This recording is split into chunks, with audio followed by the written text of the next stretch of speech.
खुदावंद यीशु मसीह का दूसरा आगमन, जब वो अपनी कलीसिया को लेने के लिए दोबारा इस पृथ्वी के ऊपर लौटेंगे, तो सदियों से मसीहों की नज़रें प्रभु यीशु मसीह के इस आगमन के ऊपर लगी हुई हैं कि वो कब आएंगे, अपनी दुल्हन को, अपनी कलीसिया को यानी हमें लेने के लिए कब आ रहे हैं। तो ये वो इतिहास का इवेंट होगा जो पूरी दुनिया के लिए और ख़ास कर मसीहों के लिए एक बहुत ही बड़ा इवेंट होगा, क्योंकि ये वो वक्त होगा जब उसके लोग, जिन्होंने उसका इंतज़ार किया, जिन्होंने उसकी पूजा करी, जिन्होंने अपनी नज़रें उसके ऊपर लगा कर रखी, अब उनका मसीहा उन्हें लेने के लिए आ रहा है। तो संत यूहन्ना प्रभु यीशु मसीह के दूसरे आगमन के बारे में बहुत कुछ लिखते हैं। खासकर वो अंतिम समय के बारे में बहुत कुछ लिखते हैं, और अपनी एक पत्री में वो एक बहुत ही स्पेशल मैसेज लिख रहे हैं मसीहों के लिए, जो कि कलीसिया के मेंबर हैं उनके लिए। और वह उन्हें लिखते हुए क्या कहते हैं, सुनिए। पहला यूहन्ना अध्याय 2 वचन 28 लिखते हैं कि हे बालको, उसमें बने रहो कि जब वह प्रकट हो तो हमें साहस हो और हम उसके आने पर उसके सामने लज्जित ना हो। और तो संत यूहन्ना ये मैसेज लिख रहे हैं कलीसिया को, और संत यूहन्ना कलीसिया को कहते हैं हे बालको, उसमें बने रहो। तो सबसे पहली बात यहाँ पर संत यूहन्ना कह रहे हैं, वो कह रहे हैं कि हाँ वो आएगा, लेकिन मैं चाहता हूँ कि आप उसमें बने रहो, उसमें बने रहो। बहुत कुछ था उस वक्त की कलीसिया के सामने, उस वक्त के मसीहों के सामने, जो कि उन्हें खींच रहा था, जो कि उन्हें डरा रहा था, जो कि उन्हें प्रभु यीशु से दूर लेकर जा रहा था। वो उस वक्त का यहूदी लोग जो थे वो भी इनसे नफरत करते थे, रोमी जो हुकूमत थी वो भी इनसे नफरत करती थी। सो रोमी हुकूमत का डर, यहूदियों का डर इन्हें पीछे खींच रहा था, इन्हें हिला रहा था इनके विश्वास से, यानी वो मसीह से बाहर जा रहे थे। सो इसलिए संत यूहन्ना ने इनकरेज करते हुए कहते हैं कि उसमें बने रहो। और प्रभु यीशु भी बने रहने की, यानी उसमें बने रहने की बात करते हैं, जब वो कहते हैं कि जब कोई डाली उसमें बनी रहती है तो वो बहुत सारा फल लाती है। संत यूहन्ना भी कहते हैं कि उसमें बने रहो। तो हम एक डाली हैं, और वो यानी हमारा मसीहा वाइन, ट्रू वाइन है, और हमारा काम है उसमें बने रहना। अब जैसे कि उस वक्त की कलीसिया को विश्वास से दूर लेकर जाने के लिए, विश्वास से गिराने के लिए, प्रभु यीशु में से विश्वास को हटाने के लिए बहुत सी ताकतें थी, यानी शैतान बहुत से लोगों के थ्रू काम कर रहा था। और यही आज हमारी भी प्रॉब्लम है। आज भी शैतान ने, यस बिल्कुल हो सकता है कई जगहों पर उसने अपने तरीके, अपनी युक्तियां बदल ली हों, अपने प्लान्स बदल दिए हों, लेकिन उसका काम यही है कि वो हमें खुदा में बने रहने ना दे। उसने बहुत से नॉन क्रिश्चियन जो मेथड्स हैं, तरीके हैं, उनको यूज़ किया है, और मसीहों के लिए उसने कुछ क्रिश्चियन तरीके भी यूज़ करे हैं। वो लोगों को खुदा में बने रहने देना नहीं चाहता है, और इस काम के लिए वो पूरी जद्दोजहद कर रहा है, वो पूरी कोशिश कर रहा है कि कैसे ना कैसे करके आपको या मुझे विश्वास से हटा दे। मेरे और आपके बीच में जो खुदा के प्रति प्यार है, जो आग है, वो उसे ठंडी कर देना चाहता है। लेकिन वचन हमसे कहता है, जैसे संत यूहन्ना उस वक्त की कलीसिया को कहते थे, आज हमसे भी यही कह रहे हैं कि उसमें बने रहो। हाँ बहुत मुश्किलें हैं, हाँ बहुत प्रलोभन है, हाँ बहुत ताकतें हैं आपको पीछे खींचने के लिए, आपको विश्वास से गिराने के लिए, लेकिन अंतिम वक्त का एक और सबसे बड़ा खतरा जो संत पौलुस ने बताया था, वो यही था अपोस्टेसी, यानी विश्वास का गिरा दिया जाना। प्रभु यीशु ने भी यही कहा था कि बहुतों का प्रेम ठंडा हो जाएगा, और यही शैतान आज कर रहा है। लेकिन नहीं, प्रभु यीशु के जो चेले हैं संत यूहन्ना, वो आज इस पत्री के थ्रू, इस वचन के थ्रू हमसे कह रहे हैं कि उसमें बने रहो। भले ही मुश्किलें ज़्यादा हैं, भले ही इस डाली को तोड़ने की कोशिशें की जा रही हैं, लेकिन हमें उसमें बने रहना है हर हालात में। अब उसमें बने क्यों रहना है, क्यों बने रहना है? क्या संसारिक आशीषों के लिए? आज जो बहुत ही प्रोस्पेरिटी का प्रचार करने वाले हैं वो आपको कहेंगे, अगर आप खुदा से आशीष को पाना चाहते हैं, अगर आप खुदा के फेवर को पाना चाहते हैं, अगर आप ब्लेसिंग्स को अपनी ज़िंदगी में चाहते हैं, अगर आप अपने घर को बदलते हुए देखना चाहते हैं, अगर आप ये वो सब कुछ लेना चाहते हैं, तो आपको प्रार्थना करनी होगी, आपको उपवास करना होगा, बाइबल पढ़नी होगी, मतलब खुदा में बने रहना होगा। किस काम के लिए? अगर आप ब्लेसिंग्स को चाहते हैं, तो उनका जो मोटिव है, यानी जो मकसद है आपको खुदा में बनाए रखने का, वो कुछ और है। लेकिन जो संत यूहन्ना यहाँ पर मोटिव बता रहे हैं खुदा में बने रहने के लिए, वो कुछ और है। वो मोटिव क्या है? संत यूहन्ना कहते हैं कि जब वह प्रकट हो तो हमें साहस हो, जब वो प्रकट हो। तो इस संसार की ब्लेसिंग, संसारिक आशीषें, ये सब किस काम की?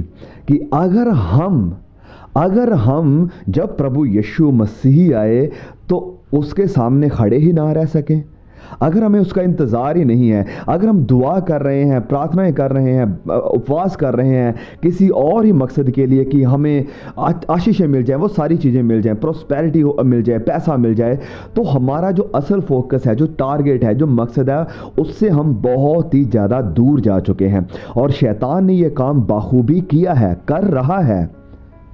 वचन कहता है कि हमें विश्वास में क्यों बने रहना है, हमें प्रभु में क्यों बने रहना है, हमें उपवास क्यों करना है, हमें दुआ क्यों करनी है, वचनों को क्यों पढ़ना है, ताकि हम प्रभु से मिलने के लिए तैयार रह सकें, ताकि हम मुश्किलों का सामना करने के लिए तैयार रह सकें, ताकि हर एक परिस्थिति में जब कोई हमारे विश्वास को गिराने की कोशिश करता है तो हम विश्वास में बने रह सकें।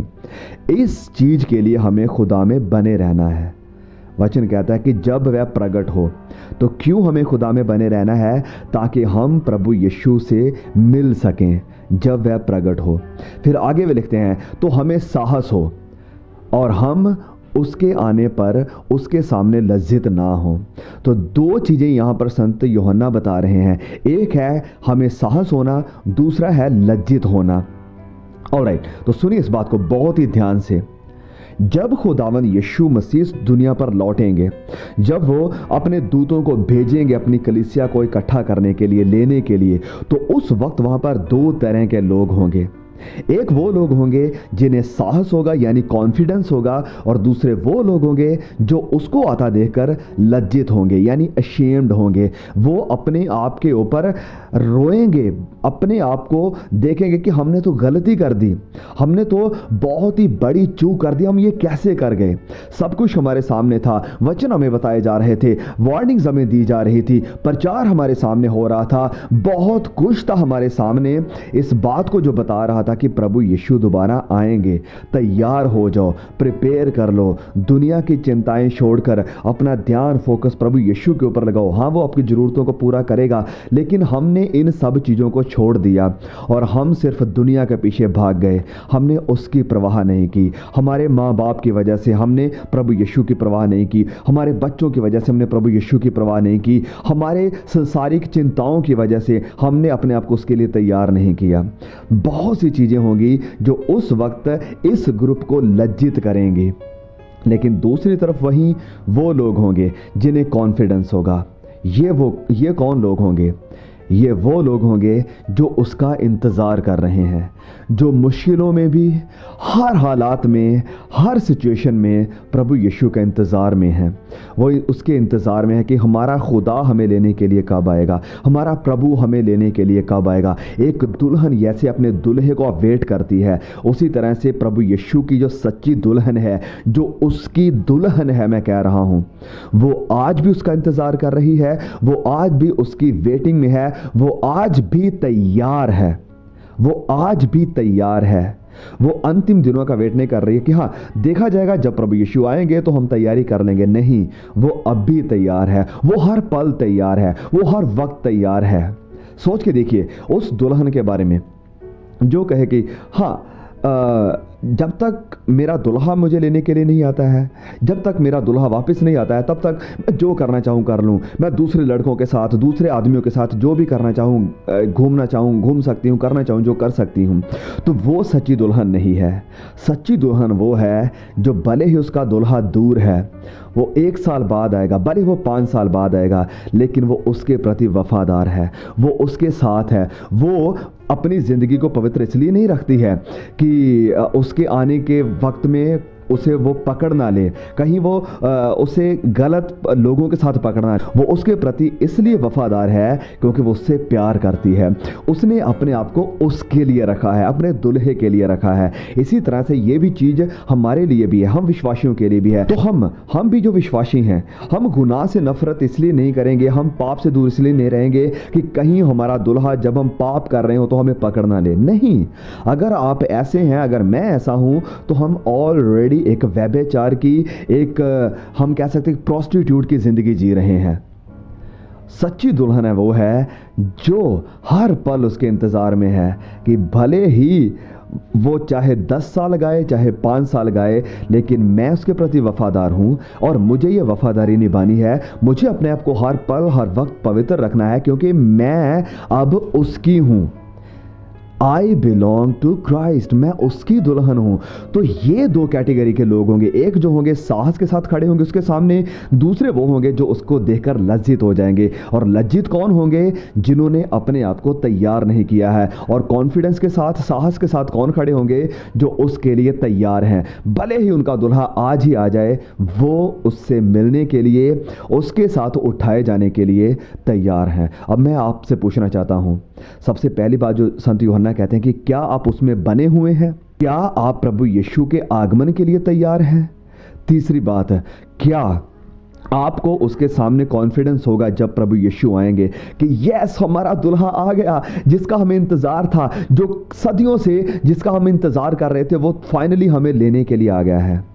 यह चौथी बात है, आप उसे देखकर डर जाएंगे, उसे देखकर हैरान हो जाएंगे कि ये कैसे हो सकता है प्रभु, मैं तो अभी तैयार नहीं हूं, बहुत से काम मैंने किए हैं जो गलत है, मुझे तौबा करनी है, मेरे बच्चे भी अभी विश्वास में नहीं है, मुझे उन्हें भी बताना है सुसमाचार के बारे में, मुझे उन्हें भी बताना है आपके बारे में। क्या आप इस कैटेगरी में होंगे जो उसे देखकर डरेंगे, लज्जित होंगे, अशेम्ड होंगे, या आप उसके आने पर कॉन्फिडेंस होंगे? सो परमेश्वर इस मैसेज के थ्रू आपको जगाए, आपको तैयार करे, आपके अंदर वो कॉन्फिडेंस भरे जो उसके आने पे होगा, कि आप इस मैसेज को देखने के बाद उसमें बने रहें, विश्वास में बने रहें। चाहे आप गुनाह का भी सामना कर रहे हैं तो उसे मारिए और प्रभु यीशु के आगमन के लिए तैयार हो जाइए, ताकि आप जब वो आए तो आप साहस के साथ, कॉन्फिडेंस के साथ उसके सामने खड़े हो सकें।